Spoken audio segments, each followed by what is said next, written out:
It's been pretty tricky, but I think I got it again, bro. Oh no! Let's see. No good. No. We're live on YouTube, but are we live in the right spot? Oh no! We're not live in the right spot, I don't think. I'll find out. There's something about you, Phil, because I did it twice previous to this. Yeah, my laptop's been playing up no end the last 2 weeks. That's just weird. Yeah, because I had it. Okay, I gotta go to my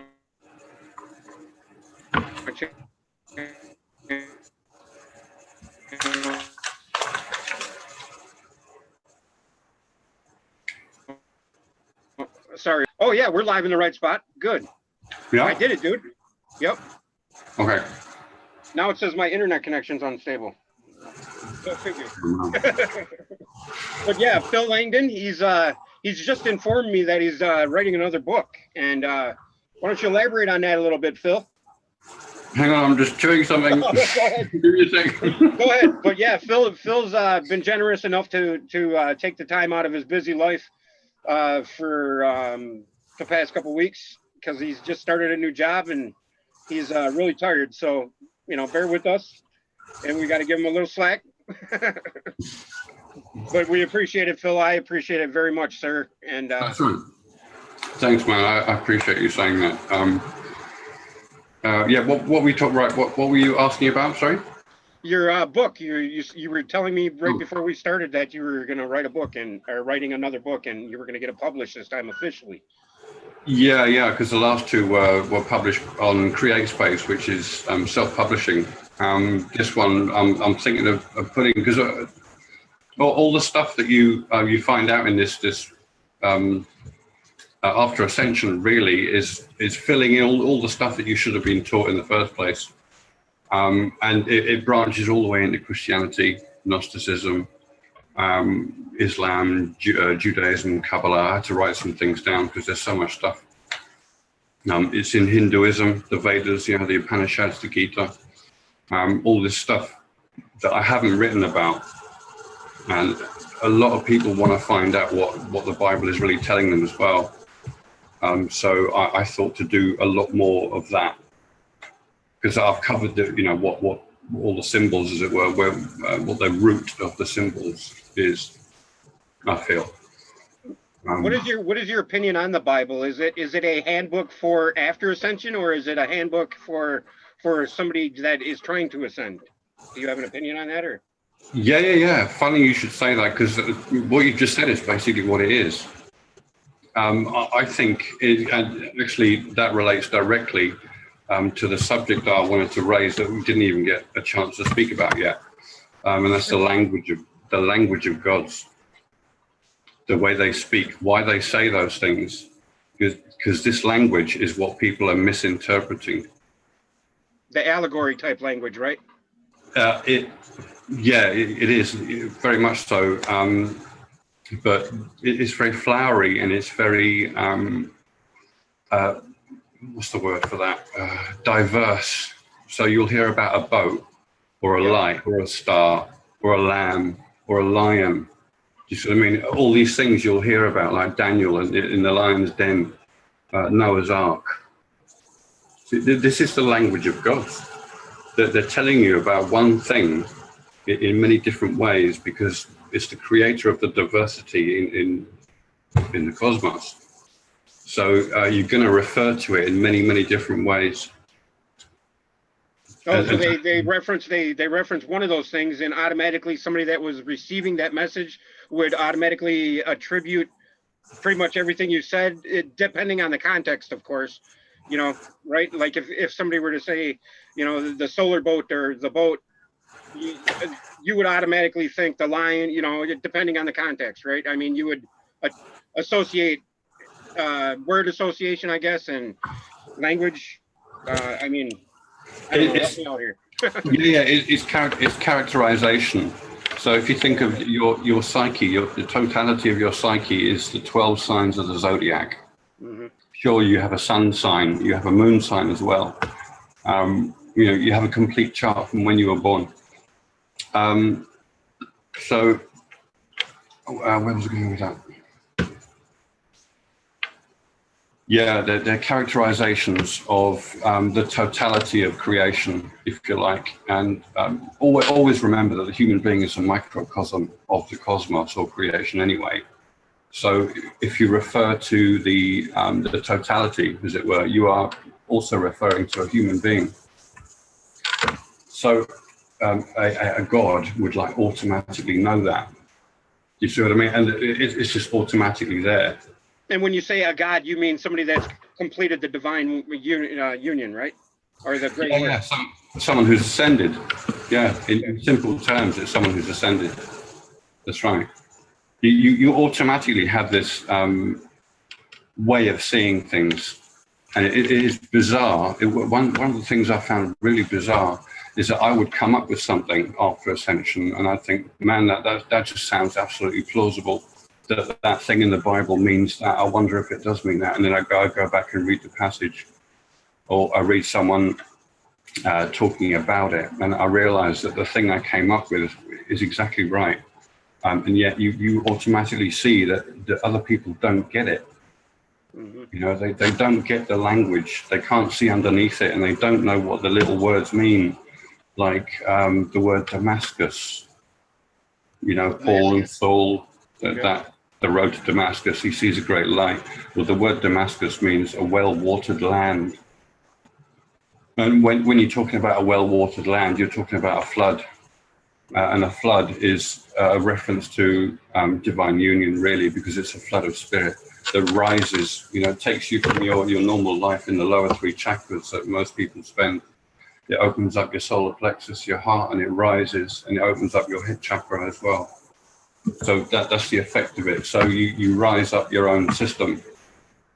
I was smirking because before I met you, I would have never known that, but that's right away. As soon as you said, a well-watered land, that's what I thought of instantly. Yeah, a flood, exactly. And you can think of Egypt as well, the flooding of the Nile and everything to do with that. It just links it immediately, it's all there already. Yeah. Before you ascended, did you have hints of what you just described? Like you would come across some information and you would say, wow, I think that's what it is. When you were looking, searching. I mean, did you have hints before you ascended of that sort of thing is what I'm asking you. Like, I know where you're coming from, where you're trying to explain where you automatically know things just because you know them, right? I mean, no, it's because you've identified something that is so profoundly fundamental that everything there is otherwise relates to it. Okay. You see, it's like looking into the center and finding what is in the center, and that thing is an infinite thing. Right. I came across the black hole thing, and for some reason it grabbed me, and I think it has to do with the singularity aspect of it, right? I'm talking before I met you, and I was on to the Anu information and the Orion information, Danny Wilton information, and somehow I just inherently knew that, and that's what I'm talking about. Did you have hints like that, or before? Were they part of the crumb trail that you could follow? The aha moments, I guess I'm asking, that keeps you going. Yeah. I know. I'm just thinking of what something. There's two things I can say. See, okay, sorry. That's right. Yeah, that's right. It's just that there was a natural process because I spent a lot of time with Stan Tenen and the Meru Foundation. Mm-hmm. I studied that in great detail and compared it with modern maths and physics that I was doing. So that's what I was doing. I went for the sort of intellectual understanding route towards illumination. Some people go different routes. That's another issue as well. But that's the route I took, and there were aha moments in the sense that a few subjects were actually focusing on the cosmic egg idea. the single cycle concept that has two opposite parts that link together, and you have one in totality. You know, it's somewhat conceptual as well, which is very mathematical. When you do maths, you think conceptually like this about surfaces and volumes and so on and so forth. You know, and you get used to playing with that in your mind. But the aha moments were few and far between, I thought. But the thing I was thinking about earlier was the fact that years ago, when I was like 18, 19, I had 3 dreams that were very prophetic, that all turned out to be true, but they were really profound dreams as well. And those told me that this would happen in this lifetime. You see what I mean? So you do get hints about what's coming. You might have had a dream yourself. For instance, like 20, 25 years ago, 30 years ago, maybe you've forgotten. Yeah, I've had a lot of dreams that I think I've blocked out subconsciously or whatever, because like I said, when I had that near-death experience, I blocked it out. You know, I didn't remember it for 30 years. I thought I woke up on the operating table, but then I realized just a couple years ago that I was floating above my body. You know, it was weird. And that's going to have an effect on your understanding, your psyche. You're going to want to understand that when you experience it, aren't you? Naturally. Yeah, and I think that's why I blocked it out, because my rational mind couldn't, you know. And I've had instances in my life where I woke up and blurted out a girlfriend's name that I had no girlfriend by that name yet, and my dad said, "What are you yelling this name for?" You know. And 2 weeks later, I meet the girl, you know. So yeah. Okay. Wow. You've had that experience? Yes. Check it out. Yeah, that's interesting, isn't it? I've had crazy things with that 333. Like I knew inherently to pay attention to my surroundings and what was going on when I'd repeatedly see it. And sure enough, things would come about that. Oh, that's why it was there this time. You know. Synchronistic moments. Yes. Synchronicity. Right. Yeah. Yeah, it's funny, isn't it? There seems to be a random nature to that, but you would have thought that by thinking about things, you could almost attract them to you, you know, and bring them about, which is the law of attraction concept, basically. I've never really gone along with that to any great extent, because I've always found life to be extremely random, and as if it doesn't care what I'm thinking. You see what I mean? So it's indifferent in every way. Right. That's how I felt about it. I totally agree with that. And the older we get, the more the entropy increases. Just like Roger Penrose would say, right? I've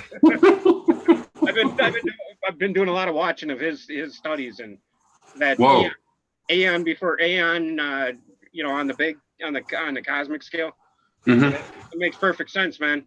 You know how he's proposing there wasn't inflation after the Big Bang, it was before. That's what we're doing right now. We're the inflation, you know. Penrose's idea is almost pretty much the same as the cosmic egg idea, you know, because it's not shaped like a cosmic egg, the cosmos. The egg simply shows you the process that it goes through. It's an idealized version of the process of a single cycle that has 2 aspects at the same time, like a yin-yang symbol. Yep. It's exactly the same as the yin-yang symbol. They are one, and yet they are 2 at the same time. So the oneness and the two-ness are both extant together, even though it's the same thing. Do you see what I'm saying? The chicken and the egg.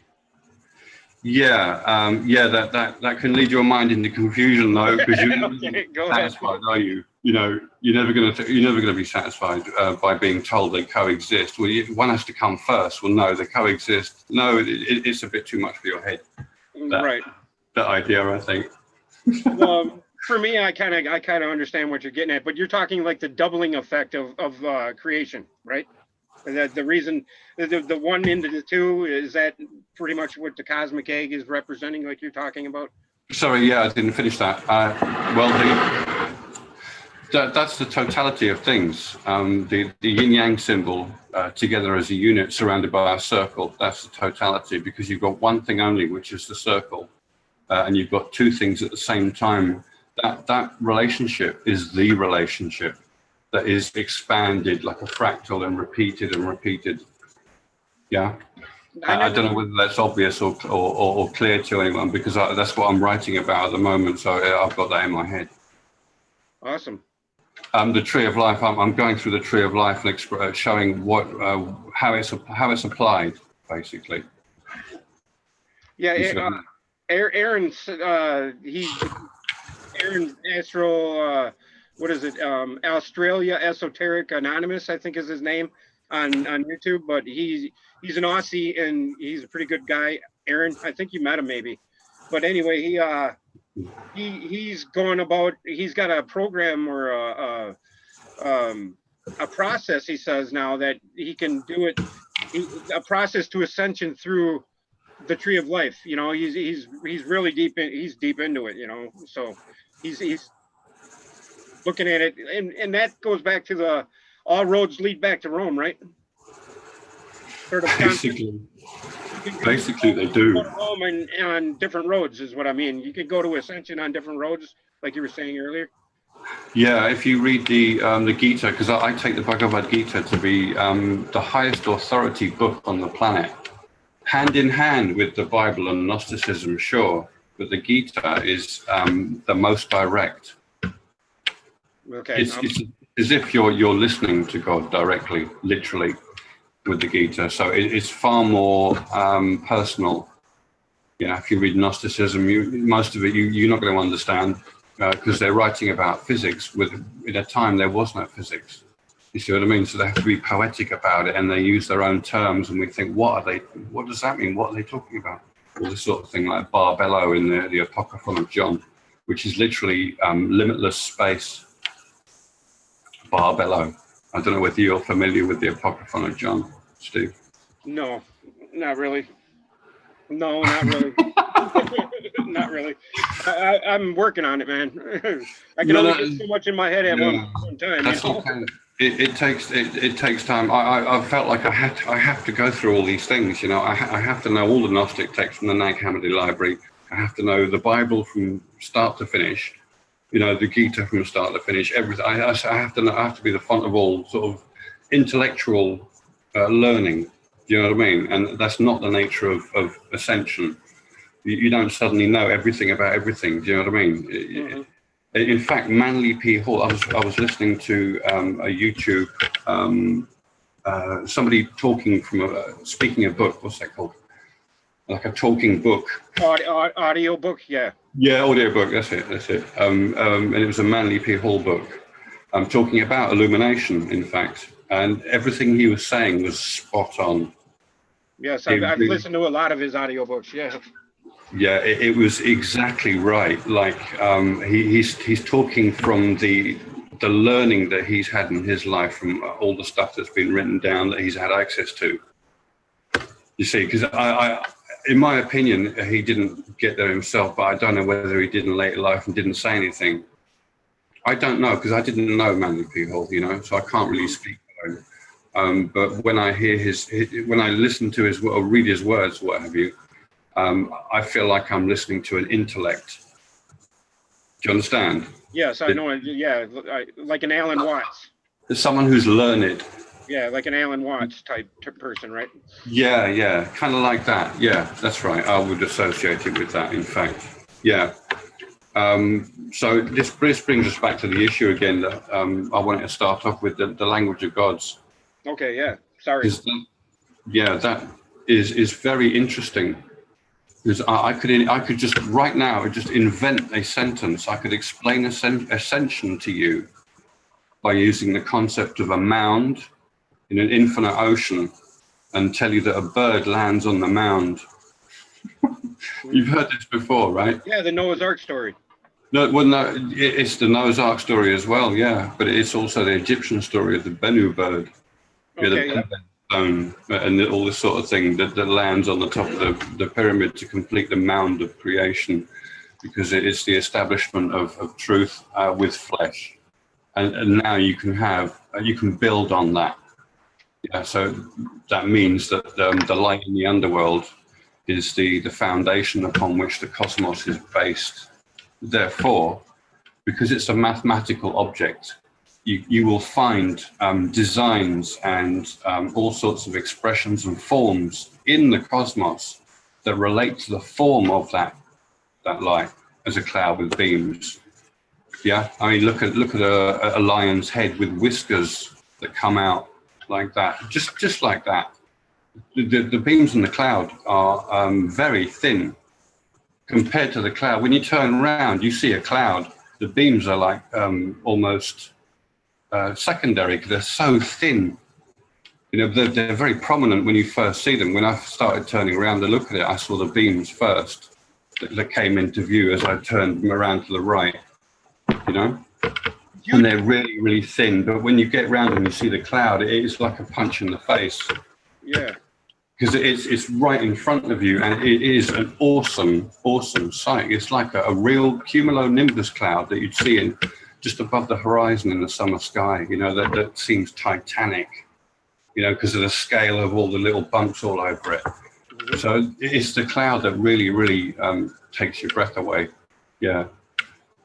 Anyway, where were we, man? I keep meandering on. Language of the gods. Language of the gods, yeah. So that's right. I could explain ascension in many different ways, using personas, landscapes. You know, I could do it using a solar system or an alien race traversing the solar system. Give me a couple different examples. Like, what do you mean?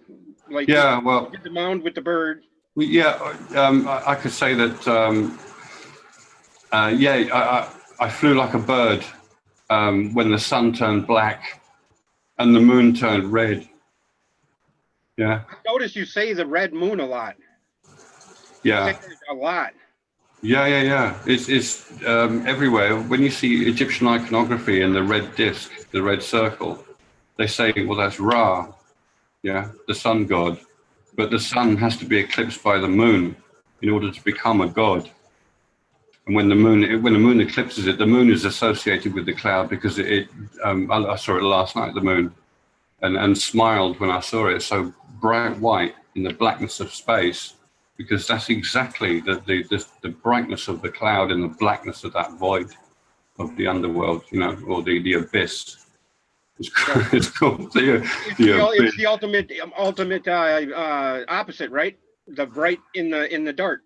Right, I mean, the polar opposite, the duality or whatever, you know, that thought experiment you were telling me to go over, you know, figure out, you know, the opposites of everything, you know, and how they interrelate to each other. That gives you the cycle. That tells you about the cycle, because the cycle, just like the yin yang symbol, that oneness is timeless, two-ness is time. So timeless and time are together linked, and they feed off each other. Stuff in time is recorded timelessly, and the timeless recording is the source of the stuff in time. So they feed each other. Literally, there is this loop. That's why the cosmos goes round and round eternally. Right. So what Roger Penrose talks about when he talks about the cone, is that how you see it? I mean, it turns into cylinders, obviously, after he... Are you talking about the twister? I think so, yeah. I think it's his main talk now, and I think he's even married dark matter into it now. Right. He doesn't like dark matter. He doesn't like the term dark matter. He calls them ergons or something. He made up some weird name for them. You don't forget that in physics, in astrophysics, a lot of things are proposed. It doesn't mean it doesn't mean it's accepted fact. Right. Necessarily. They're going on faith on a lot of things. They have to use certain terms they haven't used before, something unique, something interesting, so they call it dark matter. I mean, what if you called it just dark mode plasma? All of a sudden it's just dark mode plasma. Right. And do they realize that the infinite void is a scalar field? Correct me if I'm wrong, is that the microwave background? No, not at all. It's the fundamental nature of an infinite void, that there is, there is a duality to it. There's a very subtle nature to it that can be compared to an ocean. And that is the scalar field. The word scalar simply means value. So what you have is a fluctuation of values of what can only be described as the subtlest form of energy in the expanse, because one necessitates the other. You know, with space, you're going to have a fundamental oscillation that is running through it, as if it's an ocean, a basic ocean that you can make things from, and that's precisely what happens. It's like, imagine a cosmic, an infinite garden, if you like, that has nothing in it, just the earth, and you make a little hole, plant a seed and water it, it'll grow into a tree. So there's the cosmos. Yeah. Okay. Yeah. Is that the ether then? I mean, or no? There's a word that's been used up until just over 100 years ago. The thing with that, physics, they love to, like astronauts who land on the moon and put a flag and say, this is ours now. They say no, that we say there is no such thing as the ether as it was described in the 19th century. Yes. Yeah. But I'm saying, I would say in broad terms, then yes, you could call it an ether, the foundation, as it were. The Nu, as the Egyptians called it. All right, language of the gods. Sorry. Yeah, that's okay.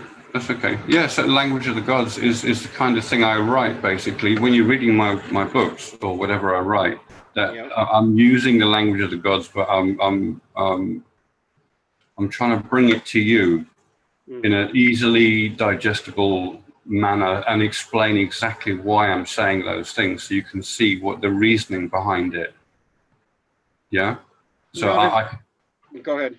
No, sorry, I was just going to finish by saying that I could tell you a story about some men in a boat who travel the sea and land on an island and find a cyclops, a beast with one eye, and they defeat it and they cut its head off and they take it home. Yeah, and that's the ascension process? That's the ascension process, yeah. I've just made that up on the spot. Using, there's just a menu of associations you can use for each aspect of ascension. So you just pick that one this time, that one that time. It's a boat, it's a star. You can talk about stars and constellations. You can talk about boats and sailors and angelic sailors who all work on the same vessel. Why is that? Because they're all ascended. Their vessel is the cloud, as if it's a boat that carries them all. And it looks like a boat too. It does. Yeah, you can interpret it that way. Yeah. Because the oars sticking out or whatever. Yeah. They look like oars. Yeah. Really at the end, they look like smeared light in curls, and they just sort of fade to black quickly. And there are three of them. There's always three at the end. So it's a cylindrical beam for a long way, and they're really long.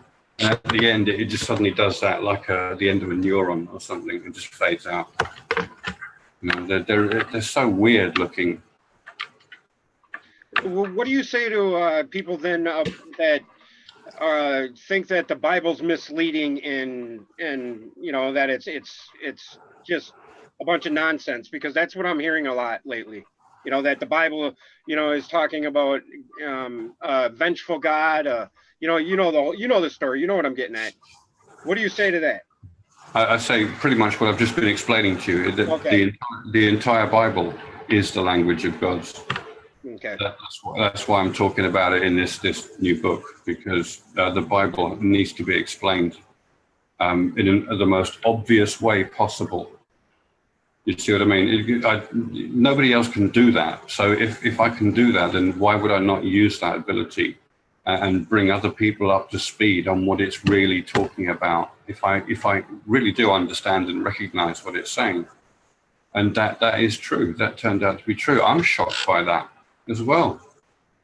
When I pick it up and read it, I know exactly what I'm reading about. It is bizarre. I read Elijah. Is it Elijah? Yeah, it is on the mountain. Did you know about the story of Elijah? No, My no, God. my God. He at one point he's on a mountain, and first of all there's an earthquake. Then it gets struck by lightning, as far as I remember, and then there's a great wind, like a hurricane blowing through, and he survives all of these things, and then he goes to Damascus. So as I'm reading that, I'm reading earth, fire, air, water. Right there, it is literally telling you about the structure of reality, as well as telling you the story of ascension. So what you've got is a massive amount of information squashed into a very neat and simple story. And that story is told endlessly throughout our existence, everywhere. If you get there, if you do this, yeah, if you're a seeker and you get there, you will understand the Bible for the first time ever. Maybe I should try to read it now, because before I couldn't read it because it just didn't make sense to me. I was like, I don't want to hear about this, Yeah, yeah. That's right. That's right. That's the problem with reading it without understanding. There's a key to understanding it. There is a skeleton key that opens and unlocks the meaning of it to you. It's like this book now. I read this book so many times and I had no clue what it meant. Now What is it? it's the Emerald Tablets. Oh, I see. I I mean, see. I know this book. I know what it's talking about, every word now, and it's amazing. And I got you to thank for that, and I appreciate that. Wow. Oh, I heard you today. I was at work when I was walking back from one part of the place to the other. I had your YouTube video on where you're explaining one of the later tablets. And as you're reading through it, that is the language of God's. Yes. Because he's telling you the same thing over and over again. That's absolutely typical. That's exactly what the Bible does. It's And one. you look at movies today, and you can see it in movies even. It's Yeah, yeah. amazing. I don't know whether it's so entrenched in the writing of drama with a three-act play, because it does immediately lend itself to the three-act play. So you have an introduction, you have a situation that tests a person, and then you have a transformation of that person, and you see the result. That's a transformative movie, as they call it. Do you understand what I'm saying? Yes, I know exactly what you're saying. Yeah, yeah, and that is the process that you can apply that to ascension, because it's the same cycle that creation is undergoing, or in the process of doing. Creation does the great work, and we're at the end of it to complete that. See, so nature or God has already done most of the work for us, and we only have to do that last bit. I hear Christians say that quite a lot. Yeah, they misapply it. I'm going to ask people in the chat if they have any questions. Sorry, go ahead. Continue. Sorry. I didn't want to be rude looking at my phone while you're talking. That's all right, dude. Hang on a sec. All right.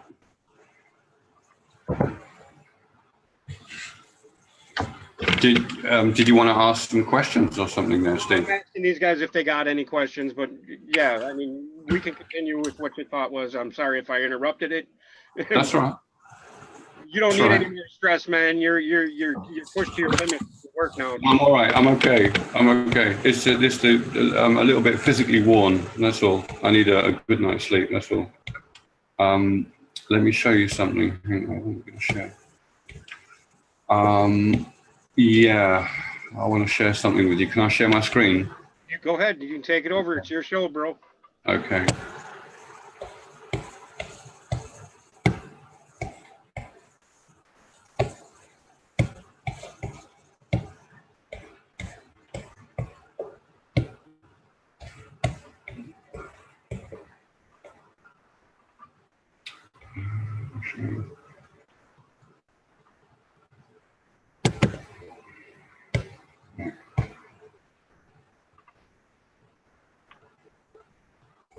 Can you see this, Steve?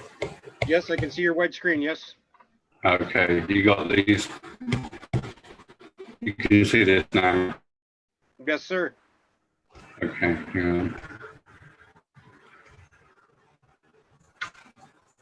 on. Here we go.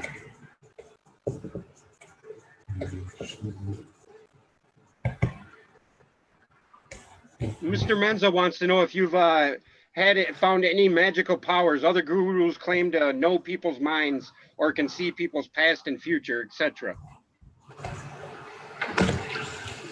Right. There's an awful lot to say about that. An awful lot. That is an entire study, and to think that I might have gone through that is asking quite a lot in just 4 years. I've only had 4 years, you know, like this. So I understand certain things, and it would take quite a while to go through them, to be honest. Okay. I've had what you would call telepathic link.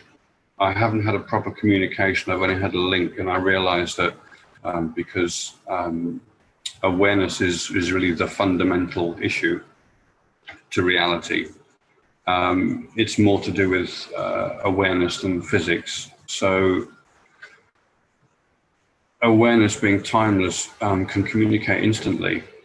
So you know the 3 levels of what we would call reality: heaven, the underworld, and creation.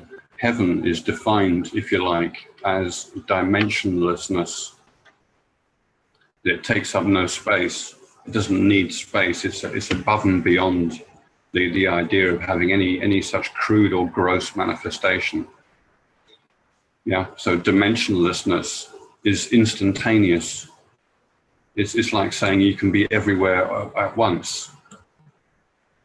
So if you think of Edgar Casey, I'm not sure what spiritual stage he was at. He said he was in Egypt thousands of years ago, you know, so he must have been a spiritual master, if you like, anyway. And he seemed to tap into the what he called the collective unconscious, or what Jung calls the collective unconscious of humanity, as if there's this automatic sort of storage or reservoir of all the information that we've ever learned on this planet, etc., you know. Like the Akashic record. Well, the Akashic record exists by itself, and it knows everything already, basically. As far as it's concerned, it's already done and known. That's a little bit shocking, I think, if you think about it. Don't you think? It's a bit bizarre to think that everything's already happened, in a sense, in a timeless sense. Right. It's very strange. Very strange. Very strange indeed. That's why I'm thankful to have you around to try to explain it. You know, and what I mean is, by try is us being able to understand you explaining it, is what I mean by try, because I'm sure you know exactly what it is, but trying to get it through to our but I know what you mean. I have to find the words for it, you know. Mm-hmm. It's clear in my head, but how do you describe it? What words do you use? I try and be as simple as possible, so it can be sort of conceptually grasped, at least. Yeah, I've got a couple more questions, if you don't mind. Yeah. Mr. Menza wants to know, is ascension a single state, or are there different levels to it? Is Phil still ascending? In that person's language, I would have to respond and say it is a single state. And you ascend, and that's it. It's like graduating from high school or college or university. Once you graduate, that's it. You've got it. You've got your diploma. Do you see what I'm saying?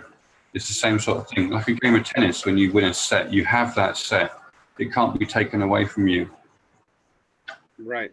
It's funny you use that analogy, because it goes hand in hand with, sun up, noon, sunset. And that's what I think of right away when I hear a tennis game match set, game set Right. match. But yeah, and then we got another question. But to elaborate on that, what you're doing now is processing the volumes of information that have came your way, right? Yeah, because it's all there right from the word go, but there's so much, and you realize there's so much, it's going to take quite a while for you to go through it in a normal, logical, conscious way that we do, for the brain to acclimatize. That's a good word, actually. You need to acclimatize to it. So you're very comfortable anyway, so there's no problem there. It's just that that level of understanding is beyond the norm. It is. And I think it's pretty obvious. You know, I don't see it as me, the person. I see it as the state itself is doing this by itself. It's kind of automatic, you know, as if the creator itself is your teacher, explaining everything that he's done, so you can understand everything that is going on and why that is happening. Not to any detail of this or that race, ET, etc., but you know, the overall concept of how things work and why they work like that. So yeah, it is like that, and it never sleeps, as I mentioned before. Yeah, but you need it's just sleep. Always there. Right. Really, it's just always there. Yeah. It's like the lights on and somebody's always home, right? That's right. That's right. Yeah, and you can see everything. Yeah, because the light's on. So you think, oh my god, right, okay. And Odie Odin asks, have you ascended or are you still ascending? And I already know the answer to that, but go ahead. Yeah, I ascended on the 21st of December 2014. That's what, for just over 4 years ago. Congratulations. Thank you. Life's work for you, and that's why I'm just giddy with the enjoyment that you have chosen to take part in our journey or help us out, and I appreciate that tremendously. Yeah. I'm really, that makes me happy, man. Thank you. I'm glad. Thank you. And Mr. Menza says, thank you for the explanation. And I think we had one more question. Oh, once you attain ascension, are you always ascended or can you lose it? Only by choice. Coming to, if you think that the thousands and thousands of visitors to this planet, in terms of incarnating on this or that planet, because they're basically like schools, planets. This planet, it turns out from what happened to me after 3 months after ascension, that this planet has been flooded with thousands of ascended masters, basically, or angels, or an angelic host. And you have to ask yourself, what status do they have when they are born into the tiny body of a baby that has a blank psyche?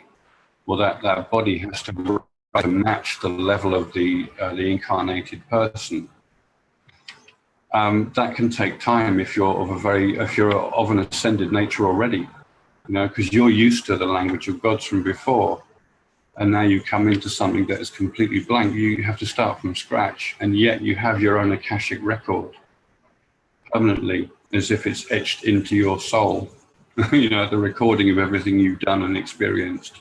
You just answered the next question, I think. Eric asks, so once you ascend, it cannot be taken away once reached, meaning that if you decide to come back here in another life or another body, do you retain that knowledge, or are you on a blank slate? You just answered that, right? I nearly got to the end of it, but I wanted to add. Okay, sorry. I'm notorious for that, and I appreciate you for putting up with me with that. But yeah, no, don't worry. I totally understand. Don't worry.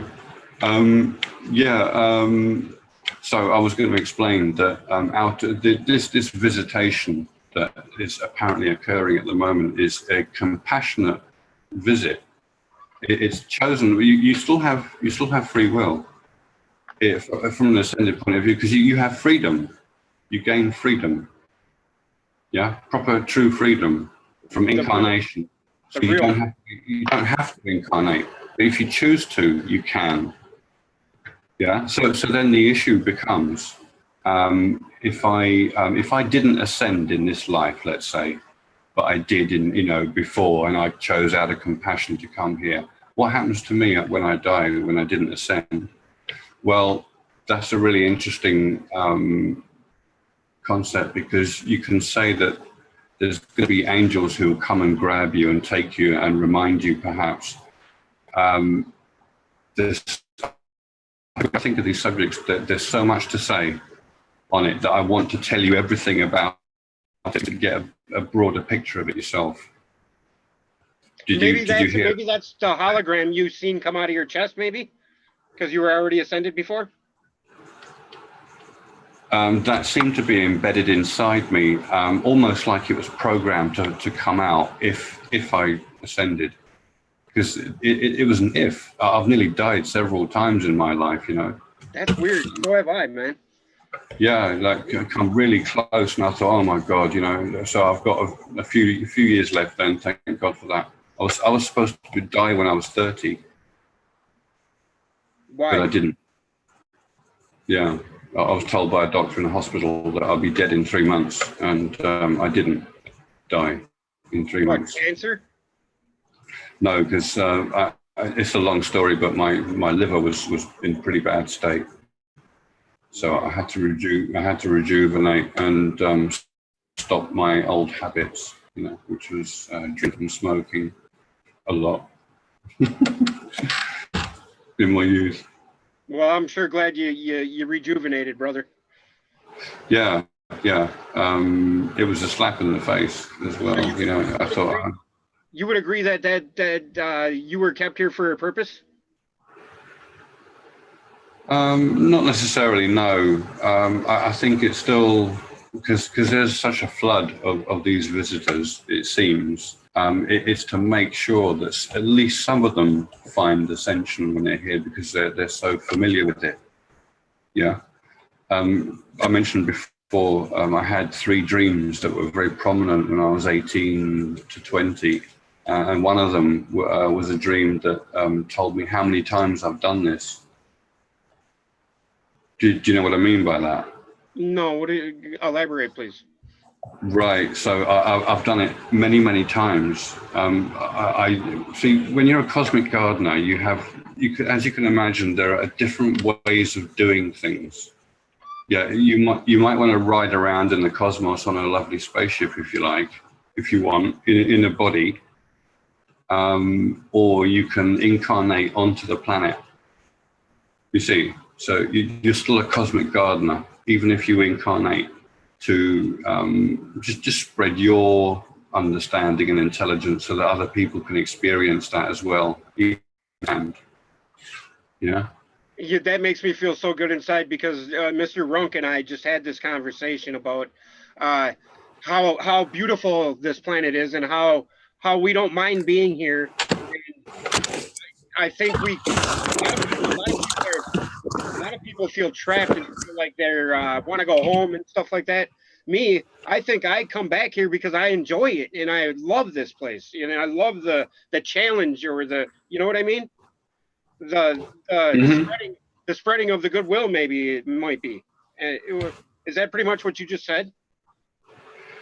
Yeah, I would agree with that because I've felt throughout my life that there was no problem. I can achieve whatever I set out to achieve. Deep down, I knew that somehow, and it was almost programmed into me just to go straight for the great work. I spent a little while figuring out what was the most important thing to do or to focus on in life. When I found out that it was called the great work, I realized what it was, and I thought, right, I'm doing that. Yeah. That's beautiful. I've had goosebumps the whole time you've been talking here, man, because it's hitting home. Right. So yeah, I basically came here to do that. Yeah, on purpose. Only that. Do you know what I mean? So everything else is superfluous to it in a way. You know, what happens to me in life? I mean, you know, that sort of thing. It doesn't really matter so much. And I was so anxious to get the word out. I wrote the first book like almost 3 years ago, and it's developed over that time with all the stuff that has accumulated and been understood and recognized.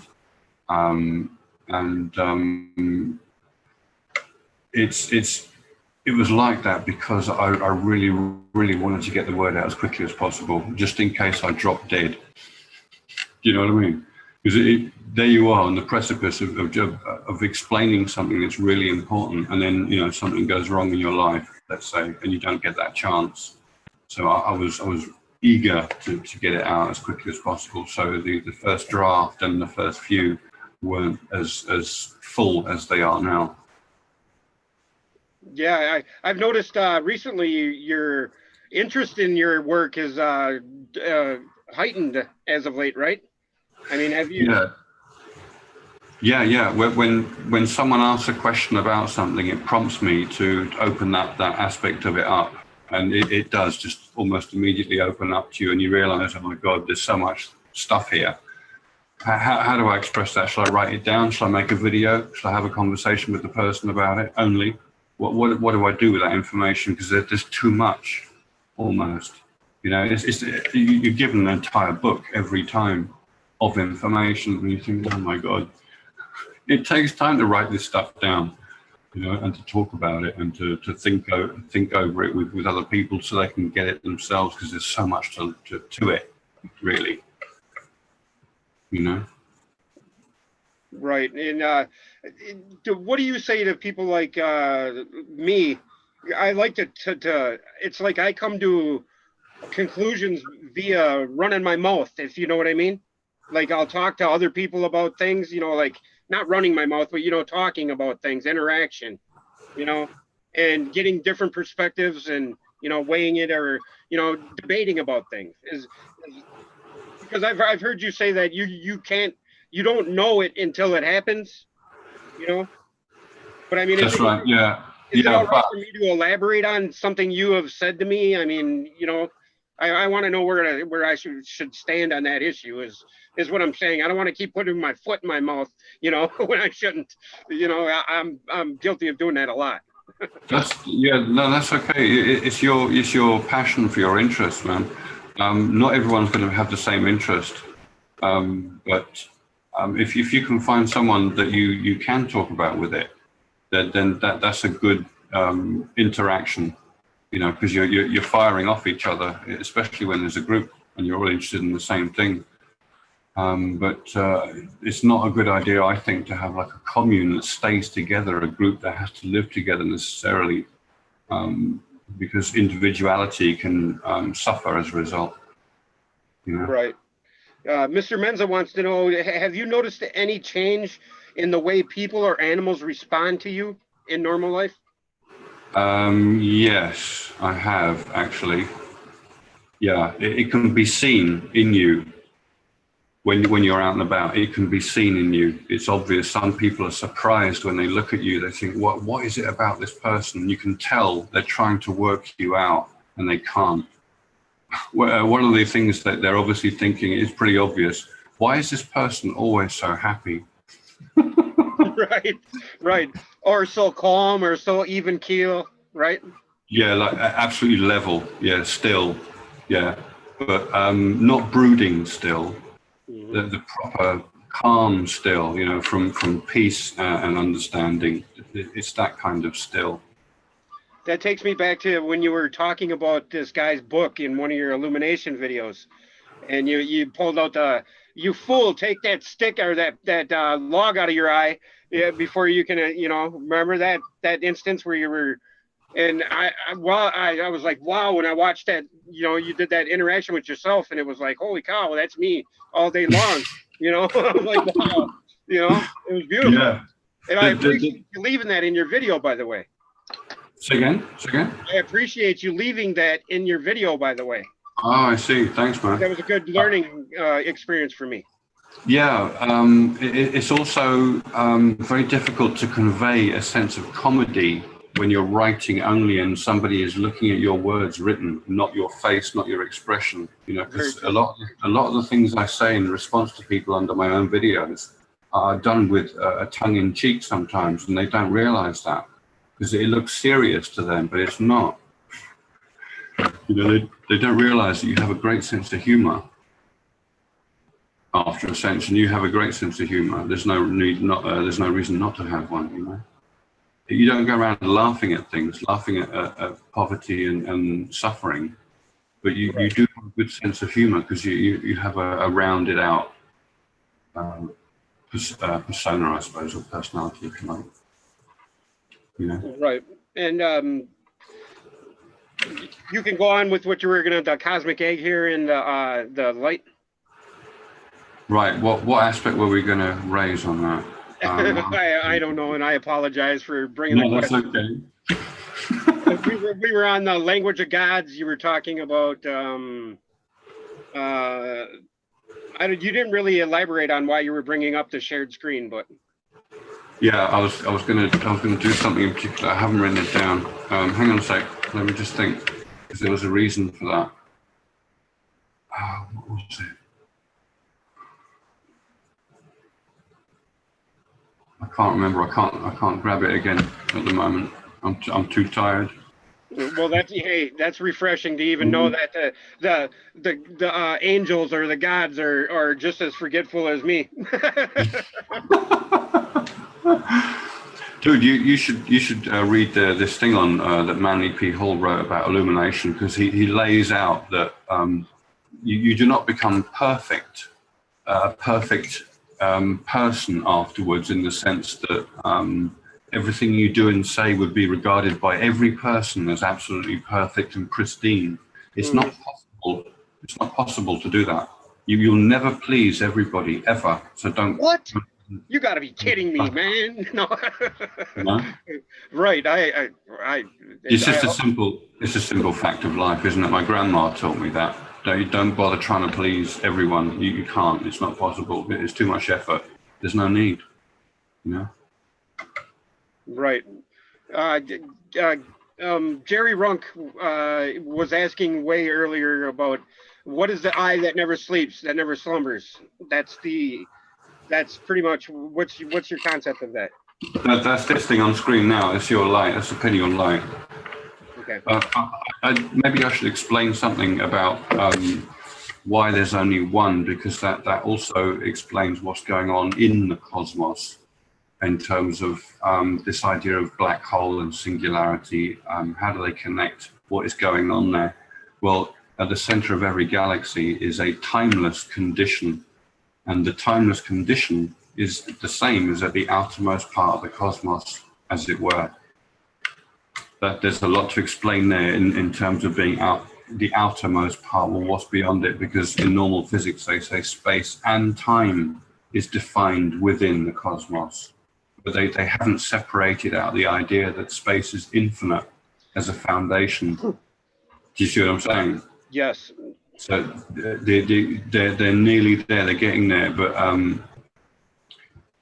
in this perspective, every single galactic nucleus, being a timeless place, instantly connects with the outermost part of the cosmos. See, imagine a wormhole. Imagine every galactic nucleus is a wormhole to the same outer cosmos condition, looking out into the void around it. Because the timeless condition, hang on, the timeless condition contains all information at once. So it's like having the complete cycle of the cosmos done and dusted and recorded. That's where the apple or the egg shape comes from. It's the total recording of something that progressed and developed through time. Yeah. Is that concept on smaller levels and state? You know what I mean? Like the solar system, like the sun is connected to the outer boundary too of, you know what I mean by that? Yeah, I do know what you mean. You could say that. I mean, to be honest, every rotating body has a central position. You know, the rotation of the body defines a central position. Oh, that's why you said the center of all things, right? Yeah. So when you do it spiritually, let's say, you define the link between the spirit and the physical, which is this condition that's on screen at the moment. The link between heaven and hell, or heaven and earth, or heaven and creation. Although all those, they all mean the same thing. Yeah, the language of the gods. Hell is creation because it's hot. It's about heat and motion and movement. Do you remember the Enuma Elish talking about the noise in the cosmos, and that it's too noisy? Yeah, it's too noisy. And then on a different level, it says the humans are so noisy that they're going to do away with them, and that's where that whole concept comes from, right?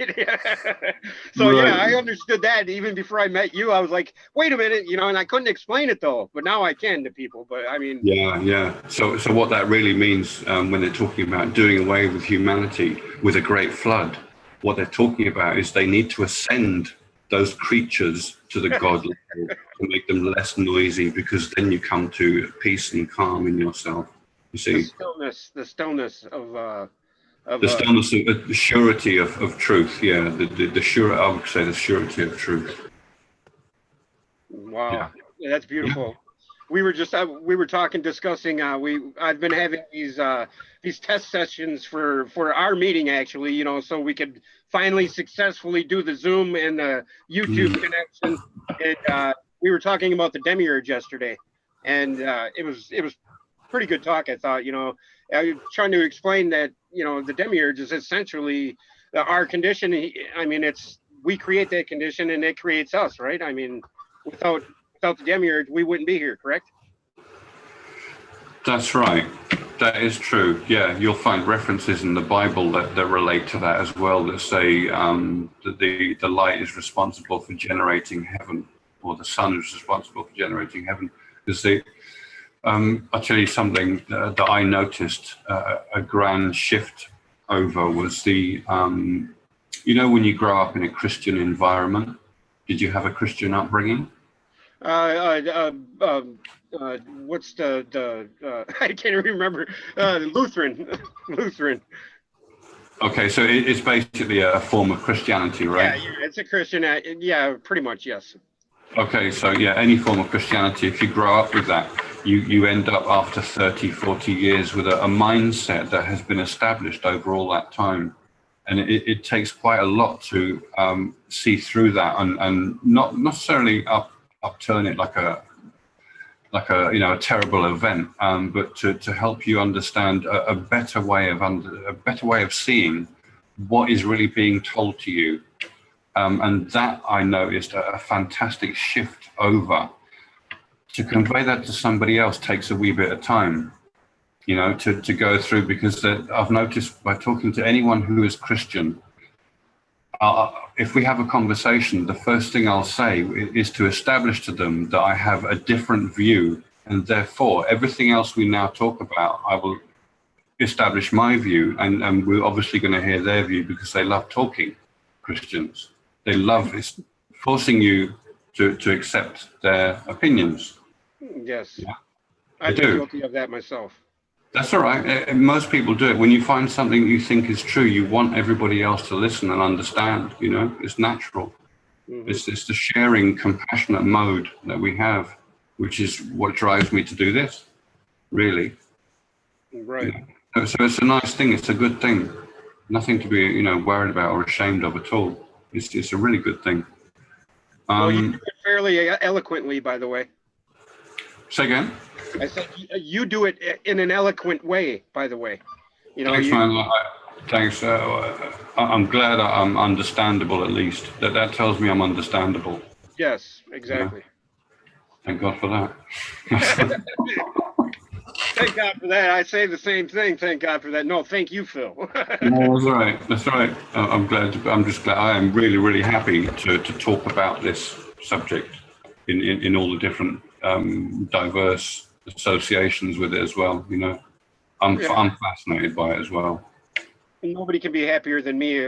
I mean, I'm beside myself every time I talk to you, and that I've have the chance to talk with you. I mean, it's Cool. Oh, I'm glad, man. I'm glad. It shows that when you tell people deep truths, it does have an effect. It's very profound. yes, it is. This automatic recognition that, oh my God, yeah, that must be true. But yeah, I see. It's a very sort of natural way to think as well, I think. So, It sure is. And for all of us that are been in this YouTube genre, there's so many freaking holes to go down. So many black holes you get sucked into, and yeah, people keep going in them and going in them and going in them, and yeah, you just get this thick skin that yeah, people don't want to hear nonsense anymore. Well, me anyway. And the second I seen your stuff. I was like, oh my God, where's this guy been? You know, I'm serious, man. I was like, wow. Yeah, I was comparing what I was doing with the other people who are prominent on YouTube doing similar things. So there'd be the conspiracy type, the religious type, the Gnostic type, the Hindu type, every aspect of any recording that's associated with gods. I looked up other people and see where they were at and what they were saying. To check myself as well, to sort of challenge my own sense of what I think is right, because the English are very cynical people. And I can tell you, if I told anyone in certain terms what has happened to me, they'd either punch me or laugh at me. Do you know what I mean? I don't know whether you do know what I mean, actually, because this is what it's like. It's such a cynical place, England, in general. I don't talk about it in general. I just carry on as normal, but they don't seem to understand it.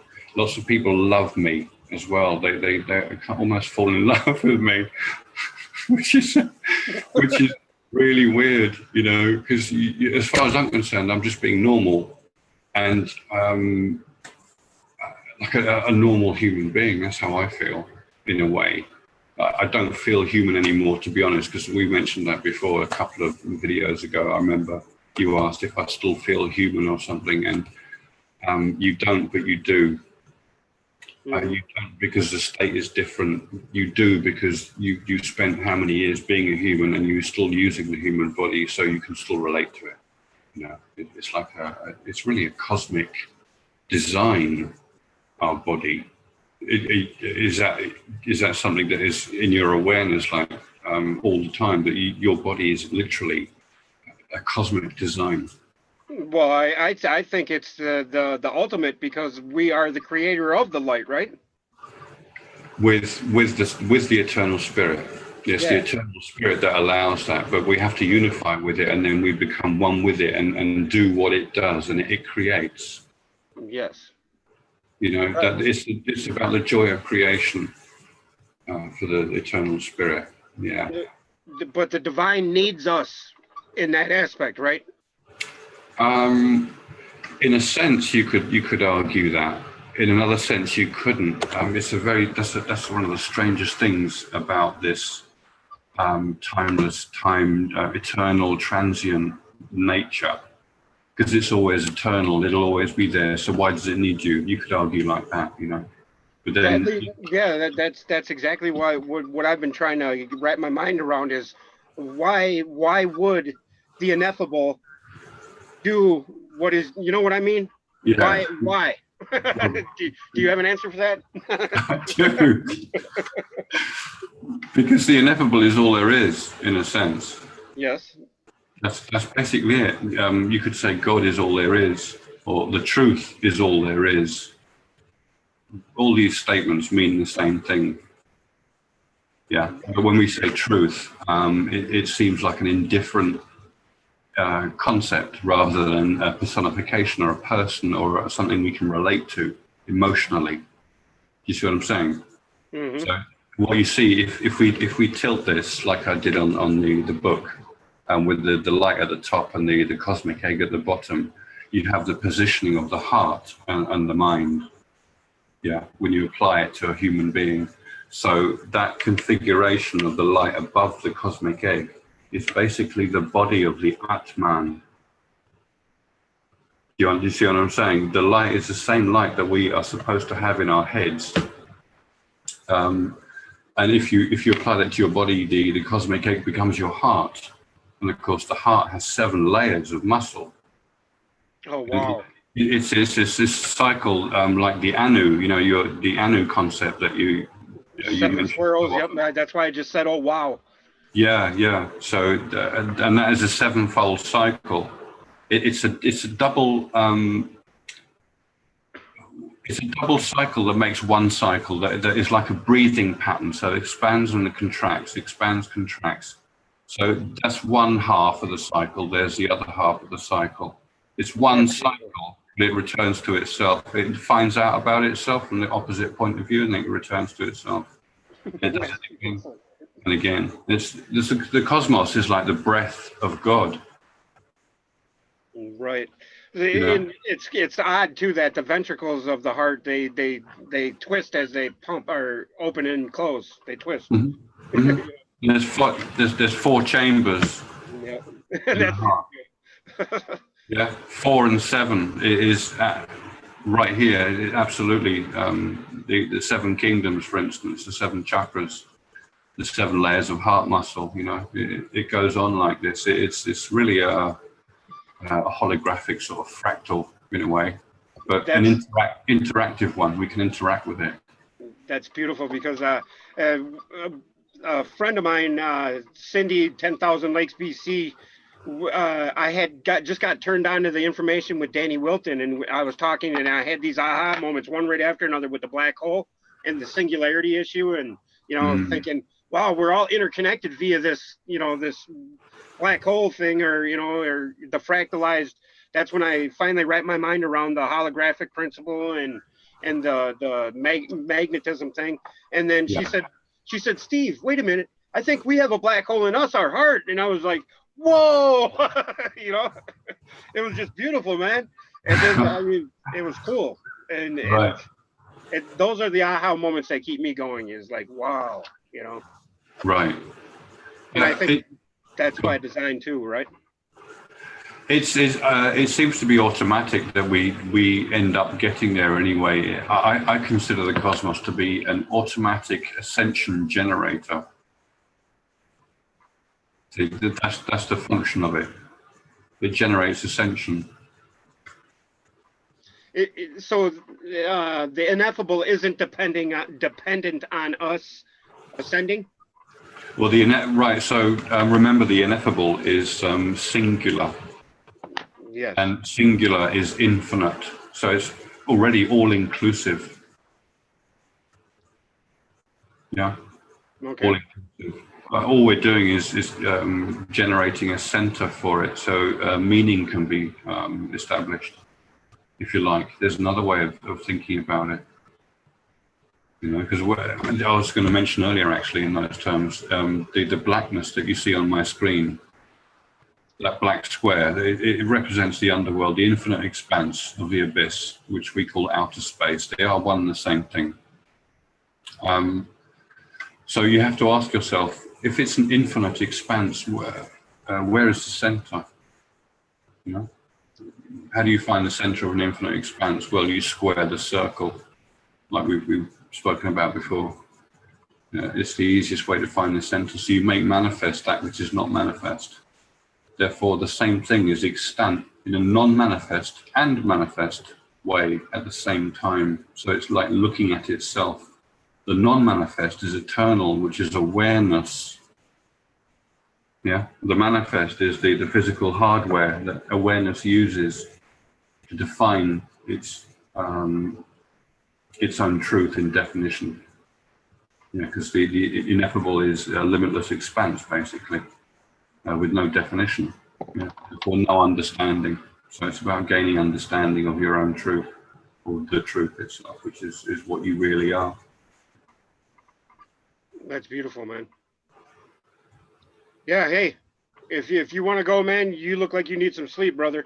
I am really, really tired. What time is it? It's 11:45. What we've been doing, an hour and a quarter?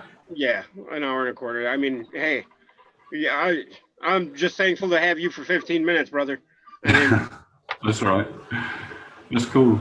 I don't want to put any undue stress on you. No, that's all right. That's okay. I feel okay. My head is pretty tired. It's because I didn't sleep enough the last 2 nights.